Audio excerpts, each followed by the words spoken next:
Praise Lord, परमेश्वर की स्तुति हो। परमेश्वर ने और एक मौका दे दिया ताकि मैं परमेश्वर के पवित्र कलाम को बहुत लोगों तक पहुँचाऊँ। इसलिए मैं प्रभु को धन्यवाद देना चाहती हूँ कि परमेश्वर मुझे और एक मौका दे रहा है कि मैं उसके पवित्र वचन की, उसके पवित्र नाम की मैं महिमा करूँ। इसलिए मैं प्रभु को मेरे पूरे मन से, सच्चे मन से मैं उसको धन्यवाद देती हूँ। आप सबके लिए मैं धन्यवाद देती हूँ जो मेरा वीडियो लगातार देखते हैं, मेरा चैनल सब्सक्राइब करते हैं। इसलिए मैं प्रभु को सच्चे मन से धन्यवाद देती हूँ। आप सबके लिए धन्यवाद देती हूँ और विश्वास करती हूँ कि परमेश्वर ने, प्रभु यीशु मसीह ने आपको सुरक्षित रखा है, उसके पवित्र हाथ में उसने रखा हुआ है। आइए आज का वचन सुनने के पहले हम प्रार्थना में जाएँगे प्रियो, और अंत तक बने रहे क्योंकि आखिर में मैं आपके लिए प्रार्थना करने वाली हूँ। आइए हम प्रार्थना करते हैं। धन्यवाद देती हूँ प्रभु यीशु मसीह, इस समय के लिए प्रभु यीशु मसीह मैं आपको धन्यवाद देती हूँ। आप सच्चे महान परमेश्वर हो प्रभु, हर एक के जीवन में आप बहुत अच्छे काम करने वाले परमेश्वर हो प्रभु। आज के वचन के द्वारा आप मेरे जीवित सच्चे खुदा उनसे बात करो प्रभु। जो कोई प्रभु किसी परेशानी में है, किसी प्रेशर में काम कर रहा है, दबाव में है प्रभु जी, आज उन्हें अच्छा निर्णय लेने के लिए प्रभु आप उनको चलाओ प्रभु, उन्हें सिखाओ प्रभु, आपके पवित्र वचन के द्वारा उनसे बात करो प्रभु जी। जो भी बीमार है, जो भी तकलीफ में है, दर्द में है प्रभु, हर एक को आज याद करो मेरे सच्चे खुदा, और हर एक से बात करो प्रभु जी। मैं विश्वास करती हूँ प्रभु, आज का वचन हर एक के जीवन में 100 गुना फलों को लेकर आए। आगे का समय प्रभु यीशु मसीह मैं आपके पवित्र हाथ में देती हूँ। सब विनती प्यारे यीशु मसीह के जलाली नाम से मांगती हूँ। आप इसे सुनिए और दया से कबूल कीजिए। आमीन, आमीन। कई बार हम अपने जीवन में सही निर्णय नहीं ले पाते हैं। कभी किसी दबाव में या किसी के प्रेशर में कि कोई हमारे ऊपर दबाव डाल रहा है, हमें प्रेशर कर रहा है, तो हम कभी-कभी डर के मारे गलत निर्णय या डिसीजन हम लेते हैं मेरे प्रियो। बहुत बार ऐसा होता है कि लोगों की वजह से, किसी सिचुएशन की वजह से या ऑफिस में हम गलत डिसीजन ले सकते हैं मेरे प्रो, क्योंकि किसी का दबाव रहता है या हमें समझ में नहीं आता कि हम क्या करें। तब कई बार बहुत बहुत बार हमारा निर्णय जो होता है वो गलत होता है मेरे प्रो। परंतु जो परमेश्वर की छत्रछाया में रहते हैं, जो परमेश्वर के पवित्र कलाम में, उसके बाइबल के वचनों में, उसके पवित्र वचन के सहारे जो जीते, उसके संग जो समय बिताते मेरे प्रियो, तो परमेश्वर उन्हें उन्हें चलाता है सही निर्णय लेने के लिए, सही चुनाव करने के लिए। हमारे जीवन में ऐसी बहुत सारी दुविधा आती है कि कौन सा जॉब करें, 2-3 जगह पे इंटरव्यू दिया है, 2-3 जगह से कॉल आया हुआ है, पर हमें समझ में नहीं आता कि हम कहाँ पर कौन से जगह पर हम जॉब करें, या शादी के बारे में हम सोच रहे हैं, तो उसके लिए भी हमें अगर बहुत सारे ऑप्शंस है तो कन्फ्यूजन हो जाता है, हम सही निर्णय नहीं ले पाते हैं। तो बहुत कुछ बातें रहते हैं मेरे प्रियो कि वहाँ पे हम गड़बड़ी में रहते हैं या निर्णय नहीं ले पाते। पर जो कोई परमेश्वर पर भरोसा करता है, जो उसके पवित्र वचन पर उसने जो प्रॉमिस हमारे लिए दिया है, उसके ऊपर जो विश्वास करता है, उसके वचन पर जो कोई मनन करता है मेरे प्रियो, तो प्रभु उन्हें सही रीति से चलाता है। और हम लोग क्या डिसीजन ले, क्या निर्णय ले, ये परमेश्वर हमें दिखाता है, सिखाता है और वो हमें चलाता है। पिछले बार जैसे हमने देखा था दानियेल के बारे में, और दानियेल, शद्रक, मेशक, अबेदनगो, तो ये चारों नौजवान थे, एकदम जैसे टीनेजर थे, और उस वक़्त उन्होंने ये ठान लिया था कि जो राजा जो खाना खाता है वो खाना और दाख मधु वो नहीं पिएँगे। उन्होंने ये सही निर्णय लिया था, ये डिसीजन था उनका। उन्होंने ठान लिया था कि हमें ये चीज़ें नहीं करनी है। उसी रीति से आज मैं वापस शद्रक, मेशक और अबेदनगो के बारे में आप लोगों से बात करने वाली हूँ, क्योंकि ये तीनों ने भी एक बहुत बड़ा डिसीजन लिया था, एक बहुत बड़ा निर्णय उन्होंने लिए थे। ये तीनों शद्रक, मेशक, अबेदनगो ये दानियेल के साथी थे, और वे नबूकदनेस्सर ने बेबीलोन के प्रति के कार्य के ऊपर उनको नियुक्त किया था। हमने देखा था कि किस रीति से राजा नबूकदनेस्सर ने उनका चुनाव किया और उन चारों को उसने अपने कार्य में उसने उन्हें अच्छे पोस्ट पे रखा था, उन्हें अच्छे अधिकारी के रूप में उसने रखा था, क्योंकि उनके पास वो समझ, बुद्धि, ज्ञान और वो डर उनके पास नहीं था कि राजा क्या कहेगा। तो राजा को ये बातें पसंद आई थी।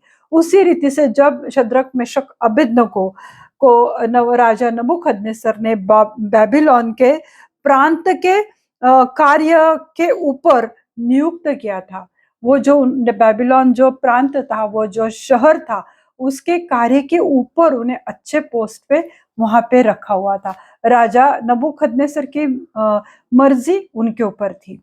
और हम देखते हैं कि एक दिन ऐसा हुआ कि राजा नबूकदनेस्सर ने दूरा नाम के मैदान पर एक सोने की बहुत बड़ी मूर्ति बनाई। इतनी बड़ी मूर्ति कि कहाँ से भी वो मूर्त दिखाई दे सकती है। तो राजा ने जब वो मूर्त बनाई, तब उसने क्या किया कि उसने सोचा कि मैं अभी इसका बहुत बड़ा फंक्शन करूंगा। जाति-जाति के लोग, अन्य-अन्य भाषा बोलने वाले लोग, राजाधिकारी, खजांची, जज, यानी सब बड़े-बड़े राजाओं को उसने उस कार्यक्रम के लिए इनविटेशन दिया था। तो राजा ने उस वक़्त ऐसे लोगों को बुलाया था कि जो बड़े-बड़े अधिकारी थे, और वो हकीम थे, गवर्नर थे, जज थे, खजांची, न्यायी, शास्त्री आदि सब प्रांत-प्रांत के अधिकारी अधिकारी के अधिकारियों को राजा ने बुलाया था। वो उसका बहुत बड़ा वो मूर्ति का प्रतिष्ठा वो करने वाला था, वो उसका बहुत बड़ा कार्यक्रम उसके पास था, इसलिए उसने बहुत जगह पे लोगों को न्योता दिया हुआ था। उस वक़्त ऐसा हुआ कि उसने जो पुकारने वाले रहते या घोषणा करने वाले या अनाउंस करते हैं, उनको राजा ने एक आज्ञा दी थी कि तुम ऐसी घोषणा करो कि जब भी वाद्यों की आवाज़ सुनाई देगी, तब उन्हें क्या करना है कि जैसे वो वाद्य जो है, राजा ने एक दिन ऐसी घोषणा की कि जब भी नरसिंगे, बांसुरी, वीणा, सारंगी, सितार, शहनाई आदि सब बाजों का शब्द या आवाज़ तुम्हें जब भी सुनाई देगा, तो सब लोगों ने, यानी अलग-अलग जाति के लोगों ने, भिन्न-भिन्न भाषा बोलने वाले लोगों ने गिरकर उस मूर्ति के सामने दंडवत करना है। अगर जो कोई उस मूर्त के सामने गिरकर दंडवत ना करेगा, तो उसको आग के भट्टे में डाला जाएगा। ये उसने ऐलान किया। और उस वक़्त ऐसा हुआ कि जब राजा ने बोला कि आग के भट्टे में डाला जाएगा, तो वो सब लोग जो वहाँ पे जितने लोग इकट्ठा हुए थे, चाहे वो खजांची रहने दो, शास्त्री रहने दो, जज रहने दो, पुरनियो रहने दो, जो कोई लोग वहाँ पे राजे वगैरह सब जितने भी लोग थे, तो उनमें थोड़ा-सा डर आ गया कि अरे! ये राजा ने क्या कहा? क्योंकि उस जगह पर सोचने वाली बात ये है कि उस जगह पर अलग-अलग जाति के लोग थे। यानी सब कसदियों के जात वाले नहीं थे, जो नबूकदनेस्सर था, वो कसदी लोग वहाँ पर नहीं थे, दूसरे अन्य जाति वाले लोग भी उस कार्यक्रम के लिए, उस प्रोग्राम के लिए, वो मूर्ति की प्रतिष्ठा के लिए आए हुए थे। वो जो प्राण प्रतिष्ठा उसे करनी थी, उसके लिए उसने बहुत मेहमानों को बुलाया था। पर जब राजा ने ऐसा कहा और जब सच में वो बांसुरी, वो सारंगी, वीणा और वो नरसिंगे जब वो फूँके जाने लगे, जब वो ध्वनि चालू हो गया, तो लोग जितने लोग थे वो फटाफट गिरकर उन्होंने उस मूरत को दंडवत किया। तो ये सब जब हो रहा था, उस जगह पर शद्रक, मेशक, अबेदनगो भी वहां पर मौजूद थे, क्योंकि वो प्रांत के अधिकारी थे, तो वो वहां पर मौजूद थे। तो उस वक्त ऐसा हुआ कि ये तीनों ने दंडवत नहीं किया था उस मूरत को। तो वहां पे एक आदमी था जिसने जलस, एक जलन होती है ना कि अरे ये तो पीछे से आए हुए लड़के हैं, नौजवान, इनको इतनी बड़ी पोस्ट दी है और ये तो दंडवत नहीं कर रहे, तो ये कारण बहुत अच्छा है, मैं राजा को बता सकता हूँ, ताकि राजा उनको कोई ना कोई शिक्षा देगा। तो उसने चुगली करी कि हे राजा, राजा चिरायु हो, यानी तुझे लॉन्ग लाइफ मिले, तुझे दंडवत करे, ये वो बोलकर फिर उसने बोला कि ये तीनों जो यहूदी जवान यहाँ पर आए हुए हैं, इन्होंने दंडवत नहीं किया। राजा को एकदम गुस्सा आ गया कि ये क्या, मैंने इतना बड़ा फरमान किया है, फिर भी लोग ऐसा क्यों कर रहे। तो हम देखते हैं दानियल की किताब उसका 3रा अध्याय और 6वीं आयत में हम देखते हैं कि राजा ने क्या घोषणा की थी।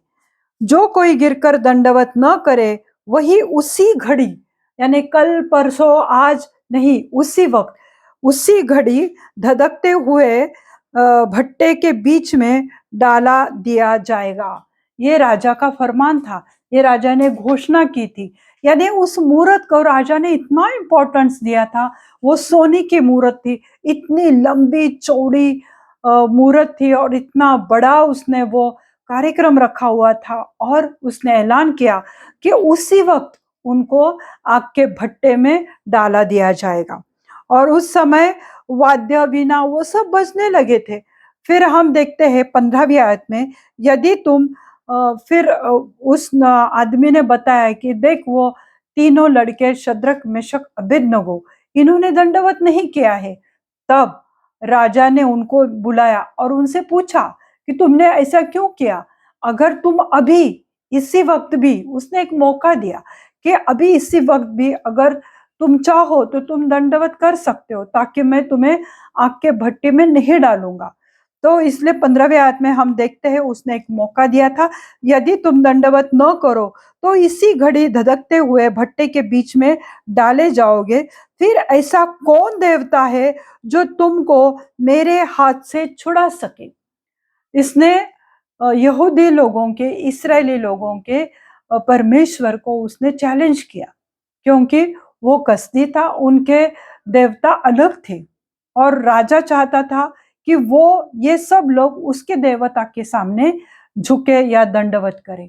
और उसको बहुत गुस्सा चढ़ा कि ये तीनों ऐसा क्यों कर रहे।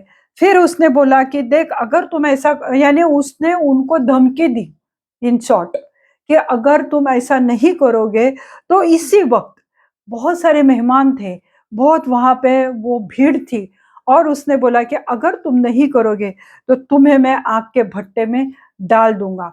फिर आगे चलकर बोला कि तुम्हारा ऐसा कौन सा देवता है, मेरे मेरे यहाँ तुम रह रहे हो, तो मेरे देवता को तुमने मान देना चाहिए, उसकी आराधना करनी चाहिए, उसको दंडवत करना चाहिए। वो सब छोड़कर तुम अगर इस तरह से करोगे, तो उसने बोला कि ऐसा कौन देवता है जो तुमको मेरे हाथ से छुड़ाएगा। देखो, मैं तो तुमको अभी आग के भट्टी में तो डालने वाला हूँ। तो ऐसा कौन सा देवता है, कि ऐसा कौन सा परमेश्वर है कि जो आकर तुम्हें मेरे हाथ से छुड़ा सकेगा। उसको अपने ऊपर घमंड था, वो राजा था, उसका स्वभाव भी यहाँ पर दिखाई देता है कि किसी ने चुगली की तो उसको तुरंत गुस्सा आया, और वो यहूदी लोगों के, इस्राएली लोगों के परमेश्वर को वो चैलेंज दे रहा था। पर शद्रक मेशक अबेदनगो, जो परमेश्वर के वचन पर उनका जीवन था, जैसे मैंने पिछली बार ही बोला था कि वो परमेश्वर के वचन पर चलने वाले वे नौजवान बच्चे थे, कि उन्होंने इतने अच्छा खाना छोड़कर उन्होंने साग पात और पानी पीना ही पसंद किया था। अगर वो इतना बड़ा सैक्रिफाइस कर सकते हैं, तो उन्हें जान उनकी लेने की धमकी जब राजा ने दी, पर वो थोड़े भी विचलित नहीं हुए। आज हम देखते हैं कि जहां पर भी हम देखते हैं तो कुछ ना कुछ ऐसी बातें सुनाई देती है कि लोग डर जाते हैं कि अरे बाबा, अगर हम प्रचार करेंगे तो पता नहीं हमारे साथ क्या होगा, अगर मैं ये बोलूं वो बोलूं तो क्या होगा।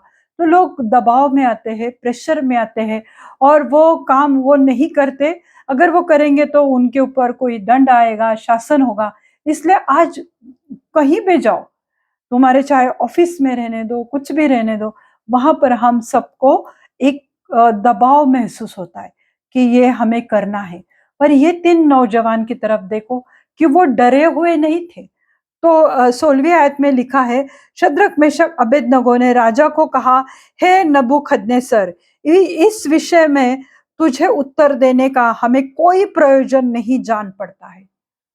उसने राजा को नहीं बोला, राजा तू चिरायु हो, राजा हम तुम्हें झुककर सलाम करते, दंडवत करते, ऐसा उन्होंने बिल्कुल नहीं कहा, पर उसको नाम से पुकारा, हे नबूखदनेस्सर। हम ये इम्पोर्टेंट हमें नहीं लगता कि हम तुम्हें इस बात का जवाब भी दें। हमें नहीं उस मूर्त के सामने दंडवत डालना है तो नहीं डालना है, और हमें ये ज़रूरी नहीं लगता कि हम तुम्हें समझाए, बताए कि हमारा परमेश्वर क्या है, हम ये करेंगे तो हमारा परमेश्वर क्या कहेगा।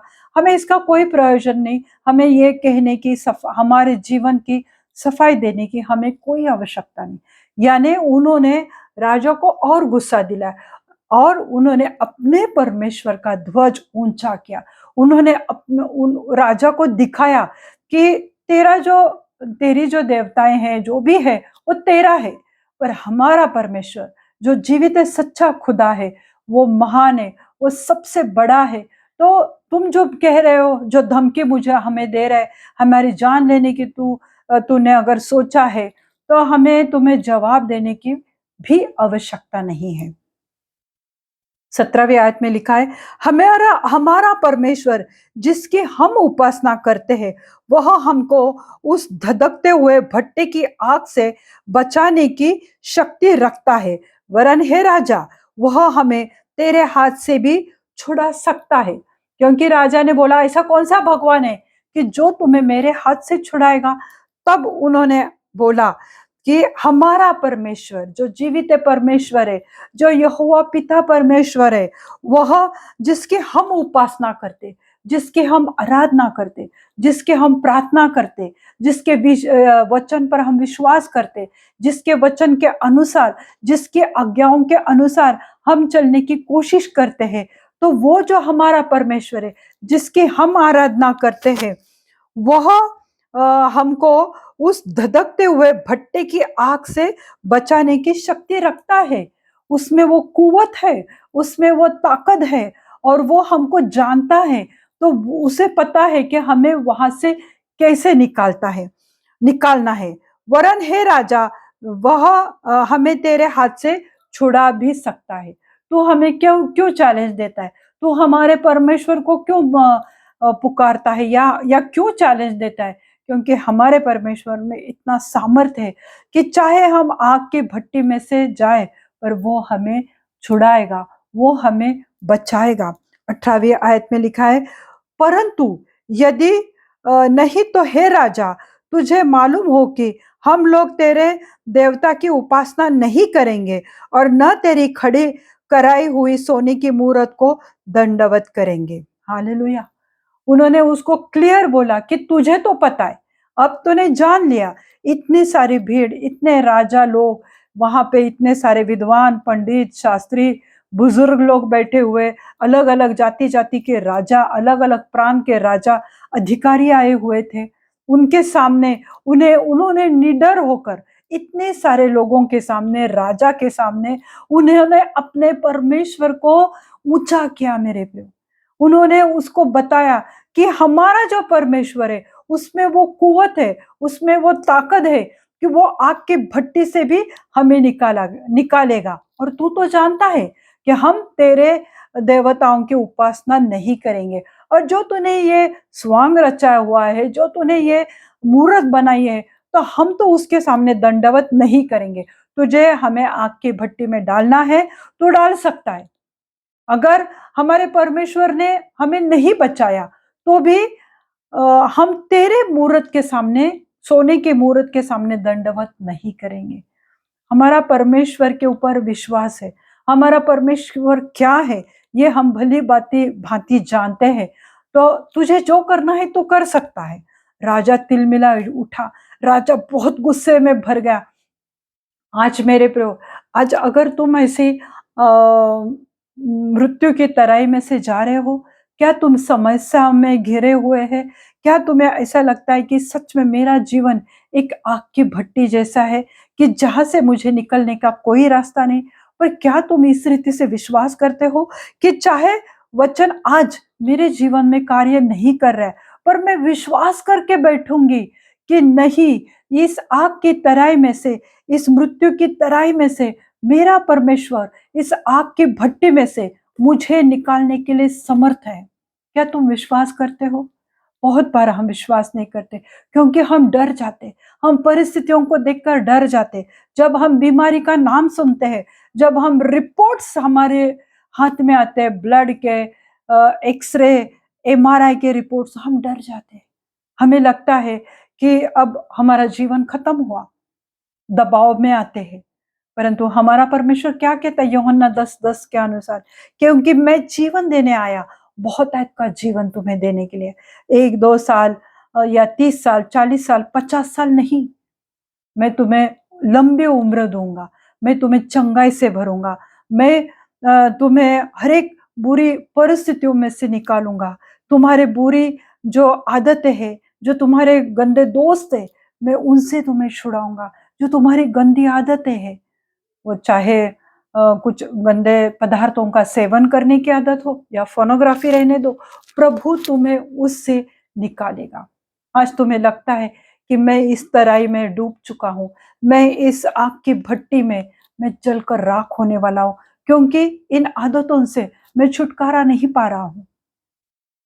पर याद रखो मेरे प्रियो, जिस रीति से इन 3 नौजवानों ने इतने लोगों के सामने, राजा के सामने अपने परमेश्वर को उन्होंने ऊंचा किया, तो क्या तुम्हारे परमेश्वर पे भरोसा नहीं कर सकते, विश्वास नहीं कर सकते कि तुम्हारा परमेश्वर तुम्हें जो तुम सोचते हो, जिसके लिए तुम उपवास प्रार्थना करते हो, वो तुम्हें देगा नहीं?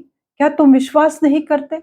हम लोग बहुत बार विश्वास में कम पड़ते मेरे प्रो। इसलिए तुम जो गोल है तुम्हारे लाइफ का, या जो तुम पाना चाहते हो, उस तक पहुंचने को ही है, पर वहां से तुम लौट आते हो क्योंकि तुम हार जाते हो अपने लाइफ में। हार मानते हो कि हाँ, ये मुझसे नहीं होने वाला, मैं इस बीमारी के साथ नहीं जूझ सकता, मैं इसका मुकाबला नहीं कर सकती, इस परिस्थिति मेरे जीवन में ऐसे ही रहेगी। इस रीति से जब तुम हार मानते हो, तो शैतान तो बैठा ही है तुम्हारी इन बातों का फायदा उठाने के लिए। पर हमारा परमेश्वर ऐसा नहीं है। जिस रीति से इन तीनों ने देखो उन सब हालातों पर किस रीति से उन्होंने जवाब दिया, क्योंकि उनके फेस के ऊपर से, उनके बॉडी लैंग्वेज से पता चल रहा था नबूकदनेस्सर को कि ये कॉन्फिडेंट है, इनमें बहुत ज्यादा आत्मविश्वास है। इसलिए राजा तिलमिला उठा, झुंझला उठा। तो वो युवक तीनों सच्चे थे और परमेश्वर पर वो भरोसा करते थे। तो परिणाम की चिंता न करते हुए उन्होंने राजा को जो जवाब दिया, उसका परिणाम उन्हें पता था कि वो आग के भट्टे में डालेगा, पर उन्होंने उन परिणामों की चिंता नहीं की। न करते हुए उन्होंने परिणामों की चिंता न करते करते हुए परमेश्वर की उपासना करने का उन्होंने निर्णय लिया अपने जीवन में कि हमारा जो परमेश्वर है, हम बस उसी की उपासना करेंगे। क्यों मेरे प्रियो? क्योंकि उन्हें जो मूसा के द्वारा दिए गए जो 10 आज्ञाएं थी, वो उन्हें मुंह जबानी याद थी। सिर्फ मुंह जबानी रटी रटाई नहीं थी, वो अपने जीवन में उसको अप्लाई करते थे, वो अपने जीवन में उसको लागू करते थे। वो क्या आज्ञा थी मेरे प्रियो? इसके लिए हम देखेंगे निर्गमन की किताब, उसका 20वां अध्याय 4 और 5 आयत में हम देखते हैं। निर्गमन की किताब एक्सोडस 20 वर्स 4 to 5। तू अपने लिए कोई मूर्त खोद कर न बनाना, न किसी की प्रतिमा बनाना जो आकाश में या पृथ्वी के जल में हो। प्रभु ने बोला तो ऐसे कोई अपने लिए खुदाई हुई मूर्त न बनाना, जो आकाश में और जल में जो भी प्राणी है, पंछी है, जिसकी भी मूर्त तुम नहीं बनाना। 5वें आयत में लिखा है, तुम उनको दंडवत न करना और न उनकी उपासना करना, क्योंकि मैं तेरा परमेश्वर यहोवा जलन रखने वाला परमेश्वर हूं। परमेश्वर की ये आज्ञा है, ये पहले आज्ञा है कि तू अपने लिए कोई मूर्त न बनाना, और तू उनको दंडवत, यानी इसने सोने की मूर्त बनाई थी, और मूसा के वक्त हम देखते हैं कि उन लोगों ने बैल की मूर्त बनाई थी, और उसकी उपासना कर रहे थे जब मूसा नीचे नहीं आ रहा था उस अवधि में। तो परमेश्वर ने पहले ही बोला कि तू ऐसे सब आकाश के की कोई प्रतिमा न बनाना, और न पृथ्वी के जल में रहने वाली किसी भी चीज की प्रतिमा तू न बनाना, न तू उनको दंडवत करना, न तू उनको प्रणाम करना, न उसके ऊपर विश्वास करना, न उसकी आराधना करना और न उसकी उपासना करना। क्यों क्यों? क्योंकि मैं तेरा परमेश्वर हूँ। मैंने तुझे छुड़ाया है, मैंने तुझे लाल समुंदर से पार किया है, मैंने तेरी बीमारी में तुझे चंगा किया। जब तुम बुरी हालत में थे तब परिस्थितियों में से मैंने तुझे बाहर निकाला। जब तुम कर्जों में पड़े हुए थे तब मैंने तुझे कर्जों से आधा आजाद किया है। मैं ऐसा परमेश्वर हूँ। जो तू अकेली थी लाइफ में, मैंने तुझे फैमिली तेरी दी, मैंने तुझे अच्छे घर गृहस्थी दी। तो मैं ऐसा परमेश्वर हूँ। तो इसलिए मैं जलन रखने वाला परमेश्वर हूँ कि तू मेरे से ऊपर किसी और चीज को अगर तू मेरे से ज्यादा ऊपर रखते हो तो हमारा परमेश्वर को गुस्सा आता है। हमारे हमारे यहोवा को, परमेश्वर को, प्रभु यीशु मसीह को ये बात पसंद नहीं आती है मेरे प्रभु। तो इसलिए परमेश्वर के वचन को वो मानने वाले तीनों लड़के थे। तो उन्होंने किसी भी चीज वचन के साथ कोई समझौता नहीं किया। जो परमेश्वर का वचन कहता है निर्गमन 20:4-5, उसके ऊपर उन्होंने कोई कॉम्प्रोमाइज नहीं किया कि हाँ चलो बाबा अभी राजा हमें मार देगा, हम तो भट्टी में जल जाएंगे। उन्होंने कोई कॉम्प्रोमाइज नहीं किया उसके साथ। वो राजा जो बोल रहा है उसके साथ उन्होंने कोई समझौता नहीं किया, या राजा के द्वारा जो उनको धमकाया गया था तो उससे भी उन्होंने समझौता नहीं किया। राजा जो धमकी दे रहा था, राजा से भी समझौता नहीं किया। और जो वचन उन्हें पता है, जो 10 आज्ञाएं, उसके साथ भी उन्होंने समझौता नहीं किया मेरे प्रो। उन्होंने बिना डर के परमेश्वर पर भरोसा दिखाया, राजा को दिखाया। राजा बोला कि कौन है तेरा देवता कि जो तुम्हें मेरे हाथ से छुड़ाएगा। उन्होंने बोला कि हाँ हमारा परमेश्वर है कि वो हमें पक्का इस हालातों से छुड़ाएगा, और नहीं हुआ तो भी कोई प्रॉब्लम नहीं है, हम हमारा विश्वास हमारे परमेश्वर पर है। यानी उन्होंने परमेश्वर के वचन पर विश्वास किया, अंजाम की परवाह किए बगैर उन्होंने मूर्त को दंडवत नहीं किया। ये उनका निर्णय था मेरे प्रो। आज तुम्हारा क्या निर्णय है? तुम क्या सोचते हो, क्या करते हो? आज जो भी जो जो उत्सव बाहर चल रहे उसके दौरान तुम्हारी क्या रिएक्शन है? हमें क्या हम उस 10 आज्ञाओं को भूल चुके हैं? क्या हम परमेश्वर की आज्ञा को नहीं मानते? परमेश्वर के वचन के अनुसार चलते नहीं हैं? परमेश्वर की इस आज्ञा का पालन वे तीनों कर रहे थे कि मैं जलन रखने वाला परमेश्वर हूँ, तो किसी भी मूर्त के सामने दंडवत ना करना।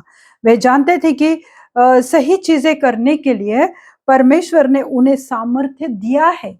वो जानते थे कि भले हमें आग के भट्टे में भी डाला जाएगा, पर हमारा जो सामर्थ्य परमेश्वर है, क्योंकि उन्होंने वो साग-पात नहीं खाया और उन्होंने देखा था कि परमेश्वर किस रीति से उनके जीवन में कार्य किया। और वहां पे लिखा हुआ है कि दूसरे अध्याय में कि परमेश्वर ने उन्हें सामर्थ्य दिया मेरे प्रभु।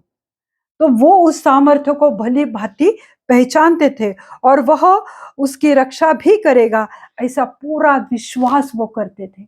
और इस विश्वास से उन्होंने राजा को मुंह तोड़ जवाब दिया था। हर बार समस्या में हमारी सहायता होगी ऐसा नहीं है।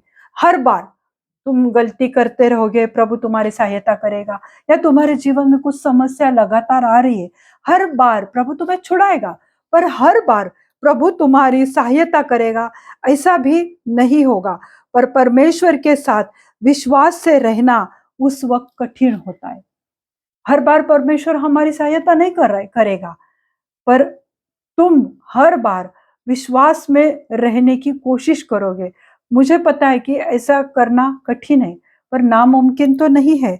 जब इस पृथ्वी पर प्रभु यीशु मसीह के लिए हमारे ऊपर दबाव आता है कि हम प्रभु यीशु मसीह का सुसमाचार करते हैं, हम प्रभु यीशु मसीह के विश्वासी लोग हैं, तो बहुत जगह से बहुत सारी बातों से भी हमारे ऊपर दबाव आ सकता है। तो हमें डरने की या उस बात को स्वीकार करने की आवश्यकता नहीं है। हमें उन चीज़ों को अस्वीकार करना चाहिए। अगर हम यीशु मसीह के लिए खड़े रहने का ठान लेंगे कि चाहे कुछ भी हो, मैं यीशु मसीह की बेटी हूँ, मैं यीशु मसीह की वचन पर मैं चलती हूँ। इस बात को अगर तुम ठान लेते हो, इस बात पर निर्णय करते हो, तो वह तुम्हारे लिए खड़ा रहेगा। तुम अगर लोगों के सामने उसको स्वीकार नहीं करोगे, तो वो भी जब न्याय का दिन आएगा, तो वो तुम्हारे लिए खड़ा नहीं रहेगा। फिर तुम कितना भी चिल्लाओ कि प्रभु प्रभु, हमने तुम्हारा सुसमाचार किया, तेरा काम किया, ये किया, गरीबों को खिलाया, भूखों को खिलाया, नंगों को दिया।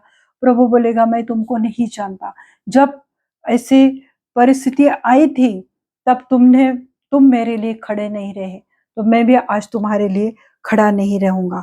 फिर हम देखते हैं दानियल 3 और उसके 19वें आयत में, तब नबूखदनेस्सर झुंझला उठा और उसके चेहरे का रंग शद्रक मेशक अबेदनगो के प्रति बदल गया। उसने आज्ञा दी कि भट्टे को 7 गुना अधिक धधक दो, यानी 7 गुना उसमें आग ज्यादा बढ़ाओ। उसको गुस्सा आया, उसको लगा कि ये तो मुझे भी वैल्यू नहीं दे रहे, ना मेरे जो मूर्त मैंने बिठाई उसको भी नहीं दे रहे। झुंझला उठा, उसके चेहरे का रंग उड़ गया और उसने उन तीनों को, जो आग का भट्टा था, तो वो 7 गुना 7 टाइम्स वो ज्यादा उसमें आग जलाने की उसने आज्ञा दी। और उन लोगों ने वैसा ही किया। और तीनों के जो कपड़े थे, जो सॉक्स उन्होंने पहने हुए थे, उसी कपड़ों के साथ उन तीनों को उस भट्टे में डाला दिया गया। तो इतना वो वहां पर टेम्परेचर था, इतनी आग थी कि जब जो उनको अंदर फेंक रहे थे उस भट्टे में, तो जितने हट्टे खट्टे लोग उनको फेंक रहे थे, वो जलकर मर गए उस आग से।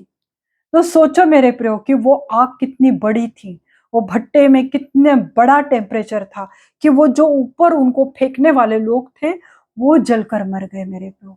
तब राजा को एकदम ये होगा कि अरे ये लोग मर गए, अभी इनका क्या हुआ।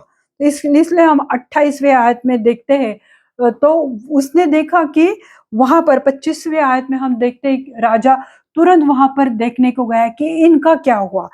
तो फिर उसने कहा, अब मैं देखता हूं कि 4 पुरुष आग के बीच में खुले खुले हुए टहल रहे हैं और उनके कुछ भी हानि नहीं पहुंची। और चौथा पुरुष का स्वरूप ईश्वर के पुत्र के सदृश है। हालेलुया! ये कितनी बड़ी बात है। जो राजा इनके यहूदियों के परमेश्वर के विरुद्ध में था, जो राजा अपने ही बात चलाने वाला, परमेश्वर को नहीं मानने वाला, मूरत के ऐसे मूरतों के ऊपर विश्वास करने वाला, पर जब उसने वो आग के भट्टे में देखा, तो ये तीनों आराम से उसमें टहल रहे थे। इतनी बड़ी आग, पर उनके साथ वहां पर एक चौथा इंसान था। हालेलुया! और वो चौथा इंसान, उसने खुद बोला कि ये परमेश्वर के पुत्र के सदृश है, यानी परमेश्वर का पुत्र आने वाला है। ये पुराने नियम में उन लोगों को भी पता था। हालेलुया! पवित्र आत्मा ने उसको उस बात का ज्ञान दिया कि जो यहोवा परमेश्वर को तुम नहीं मान रहे, और उसका जो पुत्र इस जगत में आने वाला है, ये उसका स्वरूप है। वो जब राजा ने देखा, राजा ने महसूस किया कि इनका जो परमेश्वर है, उसका जो पुत्र जो आने वाला है, जो किसी को मालूम नहीं था, जो जिसके बारे में यिर्मयाह, यशायाह इन्होंने भविष्यवाणी की थी, उस राजा ने उस बात को याद किया। पवित्र आत्मा ने उसको चलाया कि देख, मेरा पुत्र आने वाला है। परमेश्वर ने उसको दिखाया और उसने यीशु मसीह की पावर को, उसके सामर्थ्य को राजा ने महसूस किया मेरे प्रियो। हालेलुया! इतने लोग थे, पर परमेश्वर चाहता था इन लोगों के सामने कि मैं एक सच्चा खुदा हूं। ये परमेश्वर चाहता था कि ये सब घटनाएं ये शद्रक मेशक अबेदनगो के साथ हो, क्योंकि प्रभु को पता था इनका विश्वास मेरे ऊपर अटल है, ये लोग मेरे ऊपर बहुत ज्यादा विश्वास करते, भले उनको राजा ने डाला तो भी मैं उनको बचाने के लिए सामर्थ्य हूँ, ये बात वो जानते हैं। और परमेश्वर अपना बड़ा चमत्कार इन भिन्न भिन्न राजाओं के सामने, अधिकारियों के सामने, खजांची या जज, जितने भी बड़े बड़े लोग थे उनके ऊपर परमेश्वर अपनी महिमा प्रकट करना चाहता था। 28वें आयत में हम देखते हैं, नबूखदनेस्सर ने कहा, धन्य है शद्रक मेशक अबेदनगो का परमेश्वर, जिसने अपना दूत भेजकर अपने दासों को इसलिए बचाया क्योंकि उन्होंने राजा की आज्ञा न मानकर तुझी पर भरोसा रखा। हालेलुया, राजा खुद बोल रहा है, हालेलुया, ये कितनी बड़ी बात है कि उन्होंने राजा की आज्ञा नहीं मानी। क्यों?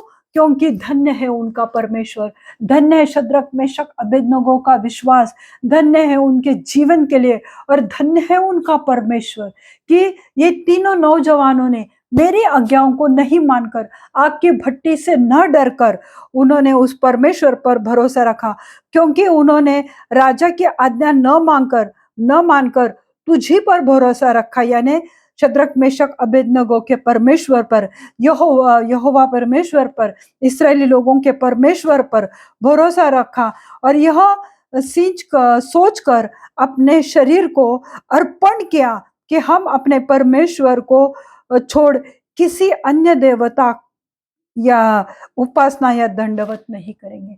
उन्होंने अपने शरीर का बलिदान किया, उन्होंने अपने शरीर का सैक्रिफाइस किया।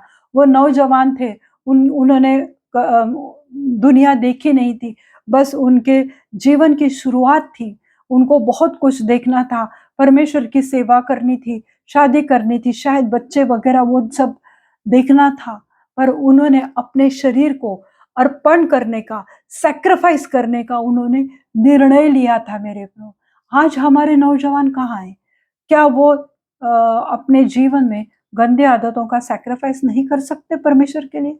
क्या शराब, गुटखा, तंबाकू, ड्रग्स का वो सैक्रिफाइस अर्पण नहीं कर सकते? क्या वो पवित्रता का जीवन जीने का अर्पण नहीं कर सकते? वो नहीं करते, वो अपने शरीर को उन्होंने शैतान को अर्पण किया है। इस बात पे हमें निर्णय लेना है मेरे प्रियो, आज ही। सिर्फ नौजवान ही नहीं, हमारे बड़े बुजुर्ग भी ये सब कुछ कर रहे, व्यभिचार कर रहे, एक्स्ट्रा मैरिड अफेयर कर रहे। क्या हम अपने शरीर का, अपने तन मन का सैक्रिफाइस नहीं दे सकते?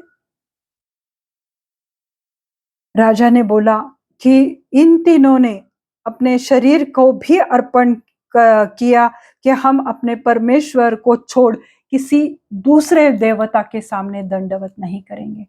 इससे हमें बहुत कुछ सीखने को मिलता है मेरे प्रभु, कि हम जो निर्णय लेते हैं मेरे प्रभु, उसके लिए हमें परमेश्वर की आवश्यकता है, हमें पवित्र आत्मा की जरूरत है कि हम जो भी निर्णय ले, प्रभु तू मेरी सहायता कर, और प्रभु तुम्हें वो चिन्ह देगा, प्रभु तुम्हें मार्गदर्शन करेगा, प्रभु तुम्हें गाइडेंस देगा, प्रभु तुम्हें चलाएगा मेरे प्रभु। पर सही निर्णय लेने के लिए हमें परमेश्वर की, उसके वचनों की बहुत ज्यादा आवश्यकता होती है।